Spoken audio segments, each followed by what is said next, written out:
सुबह की हल्की सुनहरी धूप धीरे धीरे मल्होत्रा मेंशन के बड़े शीशे वाले खिड़कियों से अंदर झांक रही थी। नीले पर्दों से छनकर आती किरणें जैसे कमरे में कोई पुराना गीत बजा रही हों। एक महकती मोगरे और कॉफी की। बाहर बगीचे में माली पौधों को पानी दे रहा था और अंदर उस बड़े हवेली के एक शानदार कमरे में कोई 22 साल का लंबा चौड़ा लड़का एक आलीशान बेड पर अजीब सी मुद्रा में पड़ा था। उसके चेहरे पर एक तकिया टिका था। आधा चेहरा ढका हुआ था, लेकिन होंठों पर हल्की सी मुस्कान थी। वो मुस्कान जो किसी सपने की होती है। सपने में वो कुछ जीत रहा था, शायद कोई ट्रॉफी, शायद दुनिया का कोई सबसे बड़ा अवार्ड। और तभी एक जोशीली आवाज गूंजी और इस साल का student of the year award जाता है मिस्टर रिवान मल्होत्रा को। पूरा ऑडिटोरियम तालियों से गूंज उठा। लाइट्स चमक रही थीं। लोग खड़े होकर चीयर कर रहे थे। रिवान सूट बूट में आत्मविश्वास से लबरेज चौड़ी मुस्कान के साथ भीड़ के बीच से निकलकर स्टेज पर चढ़ा। प्रिंसिपल ने उसकी तरफ ट्रॉफी बढ़ाई और वो जैसे किसी हीरो की तरह ट्रॉफी को ऊपर उठाता हुआ चिल्लाया, यस आई डिड इट।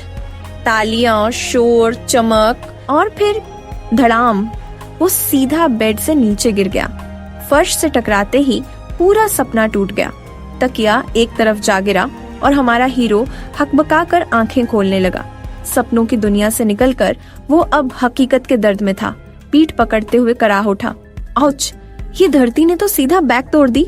वो धीरे धीरे उठकर बैठा, बाल बिखरे हुए, आंखें आधी बंद, और बुदबुदाया, क्या यार, मैं कहाँ हूँ? ये जगह, अरे ये तो मेरा कमरा है। तो मतलब जो अभी मैं देख रहा था वो सपना था। वो एक पल के लिए छत की तरफ देखने लगा, मानो सोच रहा हो, क्या सपनों में जीतना ज्यादा आसान है या हकीकत में हारना ज्यादा भारी? फिर उसने खुद को दोबारा फर्श पर लिटा लिया और बोले, जा रहा था, कोई ना, सपने में ही सही, जीतने का मजा तो आया। और हंसते हुए फिर आंखें बंद कर लीं। इतने में दरवाजे पर हल्की सी दस्तक हुई, लेकिन जवाब नहीं आया। कुछ पल बाद दरवाजा धीरे से खुला और अंदर आई एक गरिमामयी औरत, सिल्क की साड़ी में, बालों में जूड़ा, हाथ में ट्रे लिए। हे भगवान, उन्होंने माथे पर हाथ रख लिया। इस लड़के का क्या करूं मैं? वो थी शोभा मल्होत्रा, रिवान की माँ। उन्होंने रिवान को देखा, जो अब भी फर्श पर एक तकिया को गले लगाए बच्चों की तरह सो रहा था। उन्होंने गहरी सांस ली और पास जाकर झुकते हुए बोली, रिवान बेटा, उठो, फर्श पर क्यों लेटे हो? कल आज नहीं जाना है क्या? कोई हरकत नहीं बेटा। उन्होंने फिर हिलाया। अब रिवान ने धीरे से एक आंख खोली और उनींदे अंदाज में बोला, मॉम, आज संडे है। शोभा हंस पड़ी, संडे? बेटा, आज मंडे है और तुम्हारी छुट्टियां तो कल ही खत्म हुई थी। रिवान ने तकिया सिर पर रख लिया। बस 5 मिनट और। अगर तुम्हारे पापा को पता चला कि तुम अभी तक सो रहे हो तो पता है ना क्या सजा देंगे। जैसे ही पापा शब्द कान में पड़ा, रिवान बिजली की तरह उठ बैठा। क्या मॉम, आप हमेशा मुझे पापा का नाम लेकर ब्लैकमेल करती रहती हैं? शोभा ने मुस्कुराकर कहा, क्योंकि मेरी बात का तुम पर कोई असर नहीं होता। तुम्हारे पापा ही हैं जो तुम्हें सीधा करते हैं। अब जल्दी जाओ और फ्रेश होकर नीचे नाश्ते के लिए आओ। मैं कह रही हूँ रिवान, आज लेट मत होना।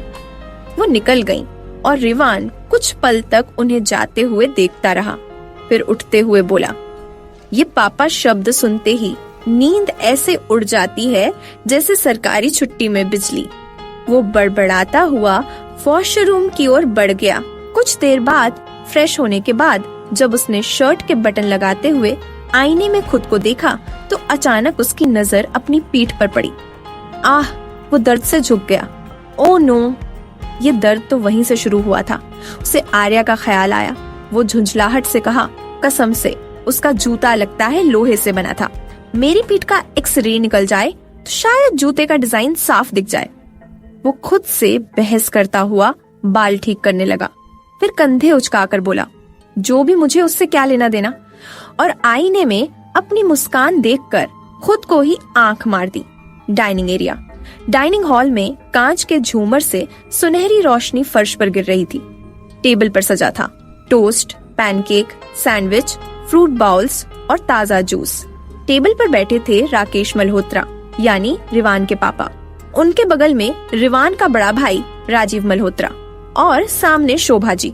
रिवान नीचे आता है, बाल अब भी थोड़े गीले और होठों पर वो टिपिकल मॉर्निंग स्मर्क। वो कुर्सी खींच कर बैठ गया और बोला, गुड मॉर्निंग डैड। राकेश अखबार से नजर उठाते हुए बोले, कल तुम कितने बजे घर पहुँचे थे? रिवान जो सैंडविच उठाने ही वाला था वहीं ठिठक गया। वो, मैं कल जल्दी आ गया था डैड, आप लोगों के सोने के बाद ही बस, और तुरंत सैंडविच मुंह में भर लिया। राकेश ने अखबार मोड़ा और कहा, अच्छा, और तुम्हारा सेमेस्टर रिजल्ट कैसा रहा?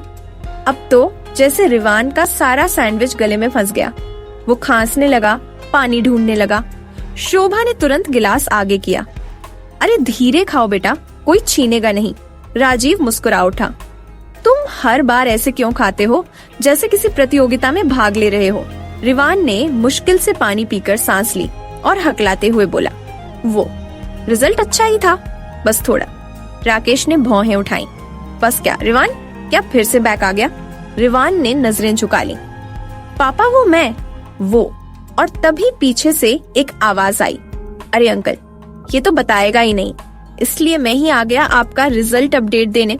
सबकी नजरें मुड़ी। दरवाजे पर खड़ा था एक लड़का, शरारती मुस्कान, हाथ में बैग। वो था रिवान का बचपन का दोस्त यश। रिवान का चेहरा देखते ही लग रहा था जैसे उसकी दुनिया घूम गई हो। वो बुदबुदाया, हे भगवान, मुसीबत खुद पैदल चलकर मेरे घर आ गई। यश बेफिक्र से चलते हुए डाइनिंग टेबल तक आया, कुर्सी खींचकर आराम से बैठ गया, सीधा रिवान के सामने। रिवान उसे ऐसे घूर रहा था जैसे सामने कोई महाभारत का विलेन बैठा हो, लेकिन यश अपनी ही दुनिया में था। वो सैंडविच उठाता है, एक बाइट लेते हुए बोला, वेल अंकल, इस बार तो हमने इतिहास रच दिया है। कम से कम 2 पेपर में बैक लगी है इस बंदे की, और मेरा भी same. So technically we're brothers in failure। वो हंसने लगा और अगला सैंडविच उठाकर फिर ठूंस लिया, बिना किसी शर्म के, जैसे ये कोई प्राउड अचीवमेंट हो। रिवान का चेहरा अब बस धरती फट जाए उसे निगल ले मोड़ में था। वही यश की बात सुन सभी आंखें बड़ी के रिवान को देखने लगे। राकेश, तुम दोनों का कुछ होगा भी या नहीं? उनकी आवाज में गुस्सा नहीं था, बल्कि एक ऐसी गहराई थी जो प्यार और चिंता दोनों बयां कर रही थी। वो धीरे से बोले, देखो रिवान, मैं उन पिताओं में से नहीं हूँ जो खराब मार्क्स देखकर गुस्सा करें या दूसरों से तुलना करें। मुझे मालूम है सिर्फ किताबों के नंबर किसी का भविष्य तय नहीं करते, लेकिन ये जरूरी है कि जो सीखो उसे अपने फायदे में बदलो। दुनिया बहुत तेजी से आगे बढ़ रही है बेटा, और मैं नहीं चाहता कि तुम पीछे रहो। वो थोड़ा रुके, फिर हल्की मुस्कान के साथ बोले, समझे मेरी बात? रिवान ने सिर झुका लिया। जी डैड। वही यश, आप चिंता मत करिए अंकल, एक दिन हम दोनों भाई मिलकर ऐसा नाम कमाएंगे कि न्यूज चैनल वाले खुद इंटरव्यू लेने आएंगे। राकेश जी हंसे, मुझे उस दिन का इंतजार रहेगा। इतना कहकर उन्होंने घड़ी देखी और खड़े होकर बोले, चलो अब मुझे ऑफिस के लिए निकलना है। राजीव, तुम भी चलो। दोनों पिता पुत्र उठे और बाहर की ओर बढ़ गए। उनके जाते ही माहौल कुछ पल के लिए चुप हो गया। फिर रिवान ने धीरे से यश की ओर देखा। वो नजर ऐसी थी जो कह रही थी, आज तो तू गया। यश ने भी समझ लिया कि अब एस्केप मोड ऑन करना पड़ेगा। वो धीरे से उठता है, मुस्कुराता है, तो अंकल चले गए। ग्रेट। रिवान भाई, चलें कॉलेज? शोभा जी हंसते हुए बोली, अब तुम दोनों एक दूसरे को घूरना बंद करो और कॉलेज निकलो, वरना आज फिर लेट होकर हेड से बोनस लेक्चर सुनना पड़ेगा। शोभा के जाने के बाद रिवान ने घूर कर यश की तरफ देखा। वो नजरों में ऐसा गुस्सा लिए था जैसे अगले ही पल यश का पोस्टमार्टम वहीं गार्डन में करने वाला हो। रिवान के ऐसे घूरने पर यश ने अपने दांत दिखाए और अगले ही पल कुर्सी से उछलते हुए भाग निकला। भागो, जान बचाओ, जैसे उसका मिशन शुरू हो गया हो। रिवान झल्लाकर उठा और उसके पीछे चिल्लाया, रुक जा साले, आज तेरी खैर नहीं है। यश ने पीछे मुड़कर देखा और फिर और तेज भागा। भाई प्लीज, पहले सुन तो ले, पहले पकड़ तो लूं। रिवान ने बिना रुके जवाब दिया और दोनों गार्डन की तरफ भागते चले गए। गार्डन में हवा में हल्की सी नमी थी, बारिश अभी अभी थमी थी और मिट्टी की खुशबू पूरे माहौल में बसी हुई थी। यश इधर उधर पेड़ों के बीच भाग रहा था, जैसे कोई हिरण शिकारी से बच रहा हो। रिवान, जो खुद को हर मैदान में चैंपियन समझता था, बिना किसी देरी के पास पड़ी पानी की पाइप उठा ली। वो पाइप चालू करते हुए बोला, अब दिखाता हूँ तुझे हीरो बनने का असली मजा। जैसे ही पानी की तेज धार निकली, सीधे यश के ऊपर जाकर गिरी। छपाक, यश की आवाज गूंजी। अरे क्या कर रहा है? इतनी मुश्किल से तो कैलाश के लिए अच्छे से तैयार हुआ था, अब तेरा बदला मेरे बालों से ले रहा है क्या? रिवान ने आंखें सिकोड़ते हुए कहा। अगर अभी मेरे सामने समुंदर होता ना, तो मैं तुझे उठाकर वहीं फेंक देता। तुझे क्या जरूरत थी हीरो बनकर मेरे पापा को रिजल्ट बताने की? हाँ? यश ने अपने बालों से पानी झाड़ा, जैसे कोई फैशन शो कर रहा हो, और बोला, अरे गुस्सा क्यों हो रहा है यार? वैसे भी ये तो नया नहीं है, तू तो हर बार रिजल्ट छिपाता है। मैंने तो सोचा तूने खुद बता दिया होगा अंकल को।